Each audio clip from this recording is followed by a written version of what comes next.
Pak, duet bareng Anies, tanggapannya gimana Pak? Bareng kamu tuh. Ya. Kalau partainya bukan bagian dari koalisi, bagaimana mungkin bisa dibahas namanya? Menjadi bagian dari koalisi dulu, baru ada pembahasan. Ganjar no comment, sedangkan Anies menjawab wacana duet Ganjar-Anies tak bisa dibahas lebih lanjut karena beda poros koalisi. Itulah tanggapan Ganjar dan Anies soal kemungkinan keduanya berjodoh di Pilpres 2024. Wacana duet Ganjar-Anies muncul dari Ketua DPP PDIP Said Abdullah. Said beralasan ingin mencegah polarisasi Pilpres. Mimpi saja. Mimpi itu dalam kondisi apa? Dalam kondisi supaya kita ini tidak perlu lagi lah ada istilah kampret cebong. Tidak perlu lagi lah ada istilah oh Anies di bawah, tidak perlu dihitung. Kami tidak dalam posisi itu. Respons politisi ketiga partai koalisi pendukung Anies Baswedan beragam. Nasdem bilang wacana duet Ganjar-Anies sah-sah saja dan siap membuka dialog. Sementara Demokrat menilai duet Ganjar dan Anies bukan untuk Pilpres 2024. Sedangkan politisi PKS menilai wacana itu baru sebatas penjajakan. Ya itu sah saja, orang bermimpi kan bebas. Tetapi kalau itu ingin dijadikan wacana, kami pikir wacana itu harus didalami bersama-sama. Dan untuk itu Nasdem sebagai bagian dari koalisi Anies itu senantiasa terbuka untuk dialog. Demokrat bersama dengan Koalisi Perubahan sudah memiliki jalan sendiri. Sedangkan Mas Ganjar sendiri sudah memiliki jalannya. Ya, sudah memiliki jalannya sendiri, hanya saja memang jika saat ini kita belum bersama, mungkin ke depannya biarkanlah semua putra-putri terbaik bangsa bisa bertarung. Mas Ganjar dan Anies bisa ganas ini kan. Tapi semua itu kan bahagia dari komunikasi politik. Ya. Membuat isu, kemudian berkomunikasi, bertemu, itu kan bahagian dari penjajakan. Pengamat politik Ujang Komarudin berpandangan wacana duet Ganjar-Anies muncul karena PDIP panik dengan popularitas Prabowo Subianto yang melejit. Namun Ujang juga melihat wacana itu dilempar sebagai bagian dari strategi PDIP mengimbangi Prabowo. Kelihatannya ada kepanikan dari PDIP. Kenapa panik? Misalkan Prabowo makin kuat, didukung oleh PAN dan Golkar, lalu di belakangnya tanda petik ada Pak Jokowi gitu kan. Ini kan mengkhawatirkan. Jadi yang kedua saya melihatnya adalah ya ini bagian daripada strategi ya. Strategi tadi kalau Prabowo semakin kuat maka perlu dikalahkan. Nah, perlu dikalahkannya itu kan tadi dengan cara mencari tokoh yang lain yang di luar koalisinya. Siapa ya? Pak Anies. Pak Anies kan sama segmentasi pemilihnya dengan Pak Prabowo. Kontestasi Pilpres 2024 diprediksi akan berlangsung ketat. Dalam survei terbaru Litbang Kompas, elektabilitas Ganjar unggul tipis di atas Prabowo Subianto. Sementara Prabowo menang head-to-head baik dihadapkan dengan Ganjar maupun Anies.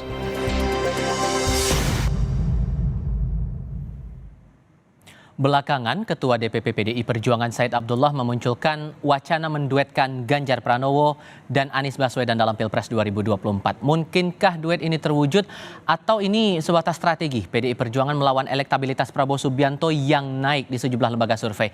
Kami diskusikan hal ini bersama anggota Komisi 3 DPR dari fraksi Partai Nasdem Taufik Basari, kemudian juga sudah bergabung politisi PDI Perjuangan Arya Bima dan pengamat politik Adi Prayitno. Selamat sore semuanya, apa kabar? Selamat sore. Terima kasih semuanya sudah bergabung bersama kami. Soal wacana ini nih Mas Bimo, walaupun kemudian disebutkan ini wacana yang disebutkan andai-andainya dari Pak Said Abdullah, dari internal PDIP tidak menyebutkan itu. Tapi apakah ini akan dikaji lebih serius, wacana memasangkan Ganjar dan Anies? Mungkin nggak ini bisa terwujud?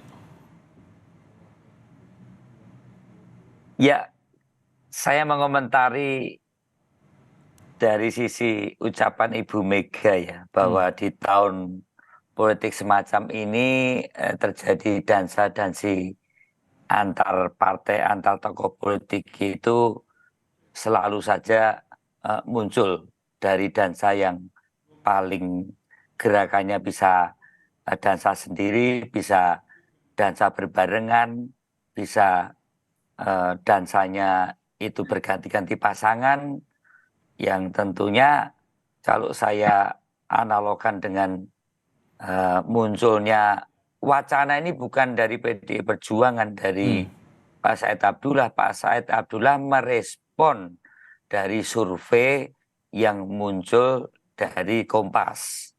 Itu saya luruskan dari Kang Ujang tadi, belum pernah ada wacana yang disampaikan oleh PDI Perjuangan di mana Pak Said Abdullah itu merespon. Bahkan juga sudah direspon oleh Pak Hasto sebagai Sekjen.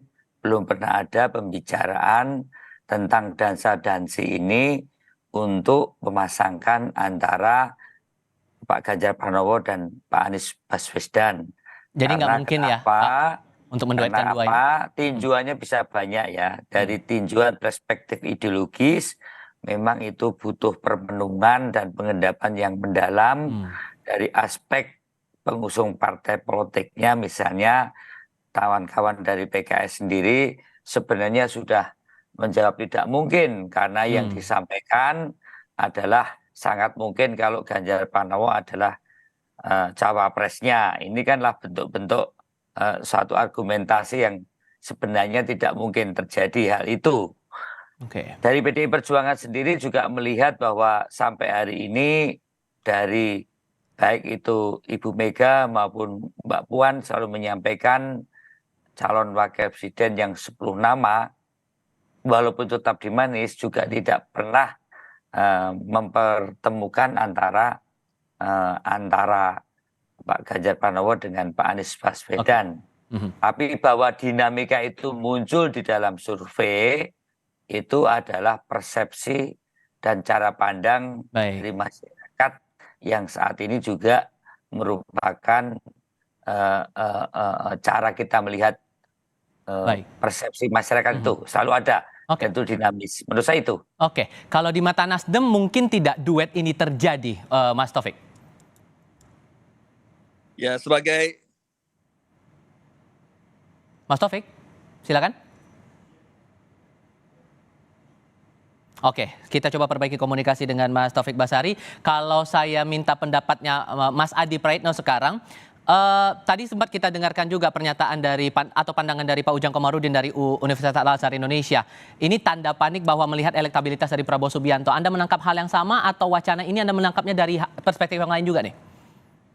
Saya ingin komentar 3 hal, Mas Tifal. Pertama, dalam politik itu kan serba mungkin. Yang tidak mungkin itu membangkitkan dan menghidupkan kembali orang yang sudah meninggal.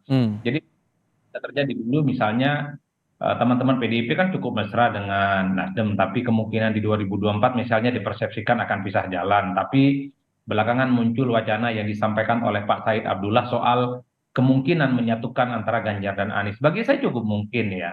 Sangat bagaimana elit-elit PDIP dan elit Nasdem ini membuka komunikasi politik satu sama yang lainnya. Bagi saya ini adalah wacana yang cukup positif, tentu untuk melakukan islah politik lah, perdamaian politik dalam tanda kutip, supaya tidak ada keterbelahan.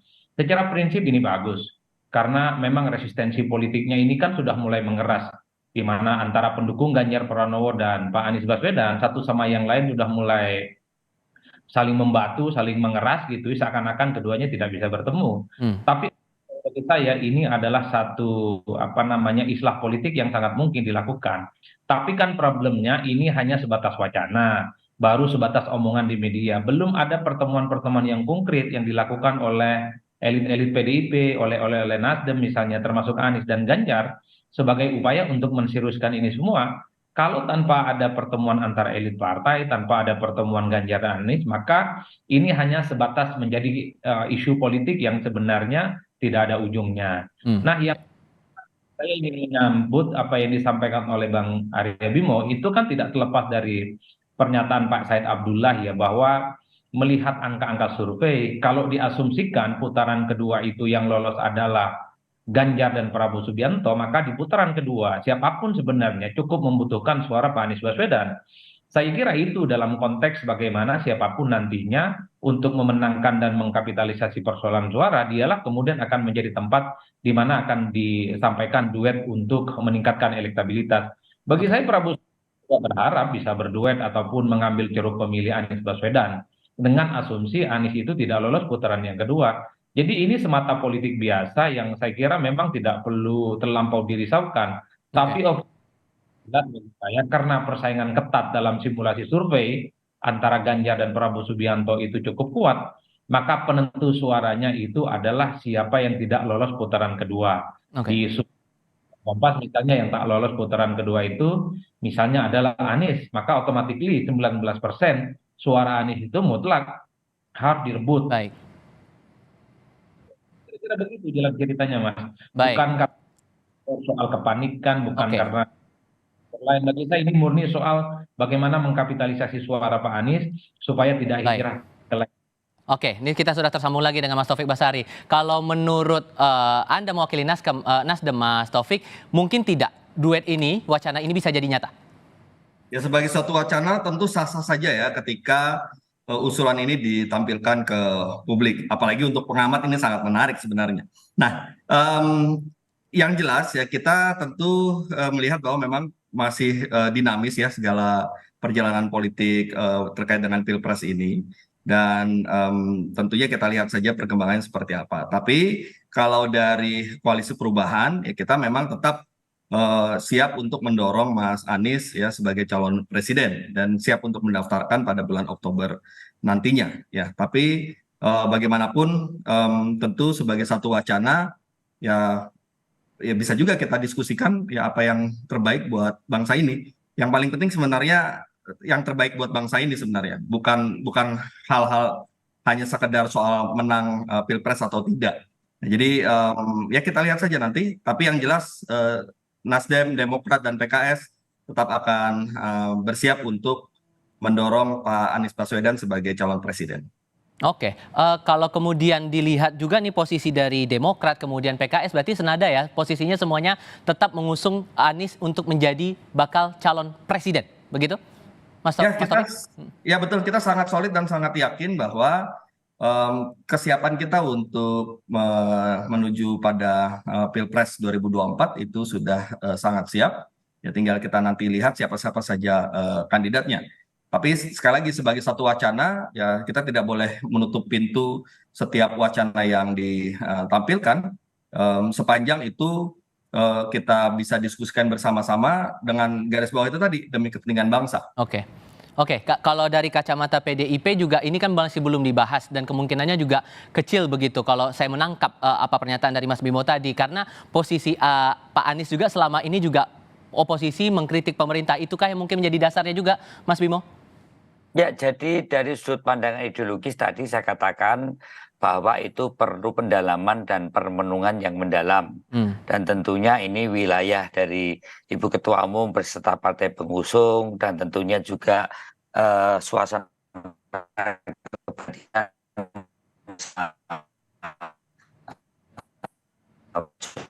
itu yang saat ini yang politis tadi sudah terlihat bagaimana keinginan kedua pengusung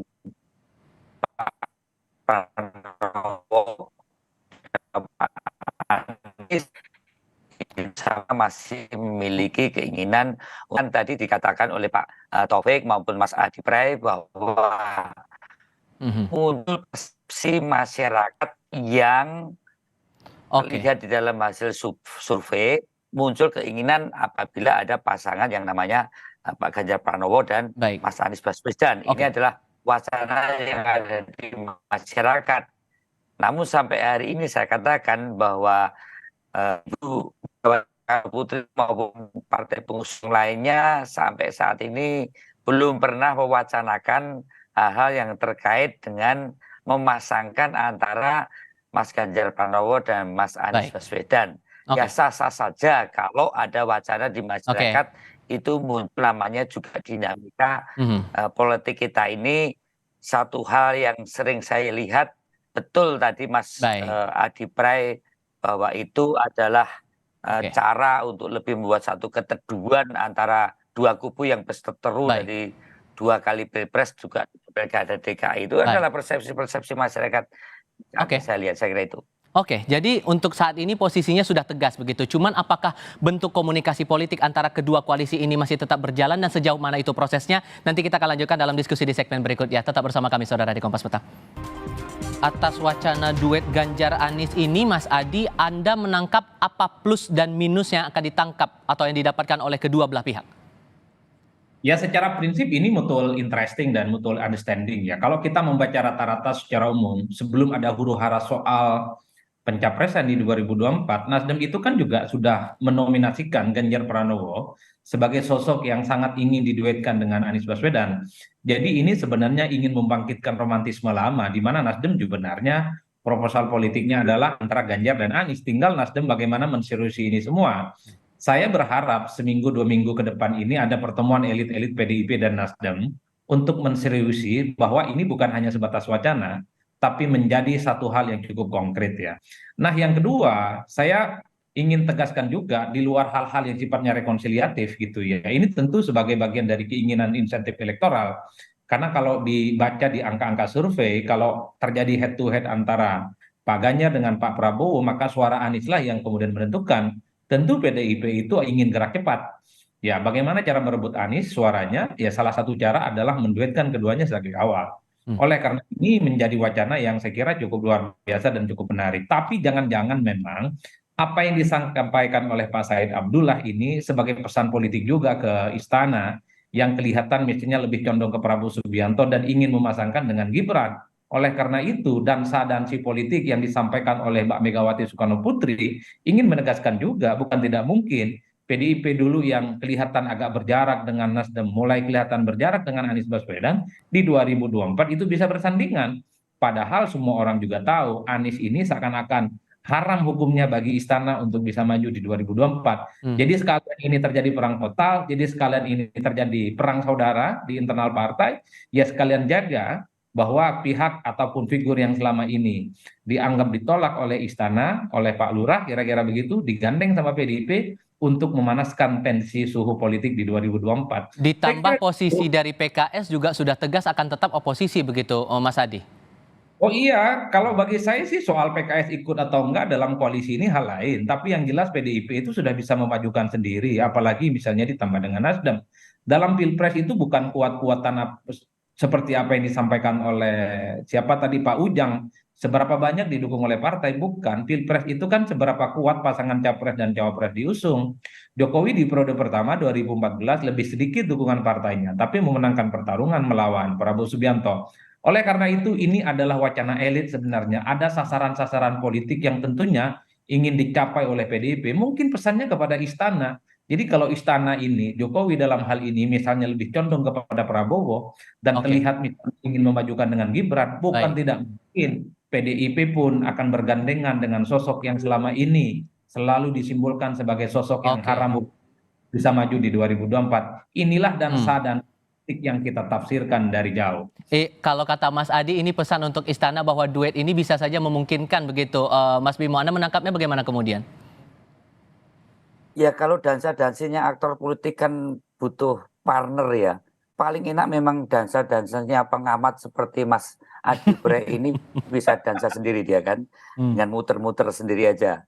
Karena nggak mungkin seperti Mas Adi ini berdansa sampai nabrak tembok. Nah kalau dansa-dansinya politisi sama partai politik ini, kalau terlalu muter-muter nggak karuan bisa nabrak tembok atau jatuh di lantai. Nah itu masalahnya. Nah, saya melihat bahwa saya tidak mengatakan tidak mungkin sampai hari ini perintah Ketua Umum PDI Perjuangan adalah mengenalkan Pak Ganjar Pranowo kepada seluruh konstituen atau rakyat lewat berbagai stakeholder semaksimal mungkin karena kita masih punya 15% warga negara Republik Indonesia itu yang belum kenal Pak Ganjar Pranowo. Padahal survei selalu di head to head kan dengan seolah-olah seluruh rakyat Indonesia itu sudah saling kenal calon presiden baik itu Pak Prabowo, Pak Anies Baswedan dan Pak Ganjar Pranowo. Sampai hari ini tugas kita adalah itu tidak melihat Ibu Ketua Umum maupun elit partai PDI Perjuangan berdansa-dansi untuk ketemu dengan pengusung Pak Anies Baswedan tanpa menghormati tentunya itu adalah hak otonom dari masing-masing partai politik. Tapi jadi kemungkinan untuk membuka komunikasi dengan Partai Nasdem gimana tuh, bahwa ada sampai hari ini belum ada keputusan mengenai komunikasi karena itu masih dalam wujud wacana hasil survei. Tapi bahwa ada wacana rakyat antara Pak Ganjar Pranowo dan Mas Anies Baswedan sekali lagi itu sah-sah saja. Kemudian dianalisis dengan terlalu cerdas oleh Mas Adi yang berdansa sendirian tadi, itu juga sah-sah saja. Yang penting bagaimana suasana kesejukan dalam kontestasi Pilpres ini tidak memunculkan berbagai penajaman-penajaman yang saling bermusuhan. Saya kira itu. Oke, kalau posisi Nasdem nih Mas Taufik, untuk komunikasi politik dengan PDI Perjuangan bagaimana peluangnya kemudian, apalagi kan posisinya sekarang PDI Perjuangan sudah tegas mengusung Ganjar Pranowo sebagai bakal calon presiden begitu. Ya sebenarnya posisi Partai Nasdem juga sama persis seperti yang oleh disampaikan Mas Arobimo tadi. Ya, kita sama-sama berada di jalur kita masing-masing, sama-sama sedang serius untuk mempersiapkan calon presiden kita masing-masing. Nasdem dengan Mas Anies, PDI Perjuangan dengan Mas Ganjar. Tetapi ada lima kata kunci yang sebenarnya menarik ya untuk kita diskusikan ke depannya. Yang pertama tadi sudah disampaikan sebagai wacana ini sah-sah saja. Yang kedua, sebagai bahan bagi pengamat ini tentu sangat menarik. Yang ketiga, baik PDI Perjuangan maupun Nasdem sedang berada di jalurnya masing-masing, mendorong capresnya masing-masing, ya. Yang keempat, ya kita sama-sama juga sudah punya koalisi, tentu butuh pendalaman di antara koalisi terkait dengan wacana ini. Dan yang kelima, ya namanya politik itu pasti dinamis, ya kita tidak mungkin menutup setiap pintu-pintu yang ada, ya kita lihat saja bagaimana perjalanan ke depan. Dan tentunya ya ini belum dibicarakan di Nasdem memang, dan kita nanti akan serahkan pada Ketua Umum Partai Nasdem ya untuk menentukan arahnya seperti apa. Tapi bukankah ini menguntungkan buat posisi Nasdem dan kawan-kawan di Koalisi Perubahan juga? Melihat elektabilitas sekarang, kita melihat dari survei elektabilitas di Litbang Kompas saja begitu yang terakhir kali. Posisi pertamanya Ganjar, kedua Prabowo, ketiganya Anies. Bukankah ini akan saling menguntungkan satu sama lain begitu? Begini, kalau hasil survei kan dia juga akan dinamis ya. Kita cukup meyakini bahwa ketika nanti kita akan terus bergerak, kemudian nanti pendaftaran sudah dilakukan, tentu hasil survei ini bisa saja berubah ya, melihat hasil kerja-kerja yang kita lakukan. Jadi tidak melulu bahwa seolah gambaran survei sekarang itu adalah hasil. Itu yang pertama. Yang kedua, yang jelas kita tetap karena sudah bersama-sama, sudah ada koalisi ya, dan sudah ada calon presiden Mas Anies, sudah ada para pendukungnya, tentu kita harus berbicara bersama-sama untuk mendalami wacana ini sebagai satu diskusi bersama. Ya tidak bisa kemudian kita sendirian saja mau membawa ini ke arah yang diinginkan oleh Nasdem misalnya. Tentu kita tetap harus melakukannya secara bersama-sama, dan tentunya yang paling penting juga melibatkan Mas Anies ya untuk berbicara mengenai wacana ini. Tapi sekali lagi, sampai saat ini, sejauh ini kita masih tetap di jalur kita masing-masing, termasuk Nasdem masih tetap untuk mempersiapkan Mas Anies sebagai calon presiden. Oke, dengan fakta kemudian untuk posisi Prabowo Subianto, koalisinya juga terbilang sudah bertambah lagi nih Mas Adi. Tantangannya apa kemudian harus dihadapi, ditambah dengan kita merujuk dari wacana duet dari Ganjar Anies ini? Ya, secara prinsip Pilpres itu yang dipilih adalah pasangan capres dan cawapres, bukan seberapa banyak dukungan partai politik. Sudah banyak bukti-buktinya, baik di Pilpres ataupun Pilkada, yang bisa menjelaskan bahwa figurlah yang kemudian dipilih oleh pemilih ketika di TPS, bukan partai ya Mas Tifal. Yang kedua, secara prinsip tentu semua poros politik ini sedang menghitung betul soal kemungkinan bagaimana memenangkan pertarungan politik ya. Kenapa muncul wacana soal duet antara Ganjar dan Anies? Karena kan yang disimulasikan itu bersaing ketat adalah Ganjar Pranowo dan Prabowo Subianto.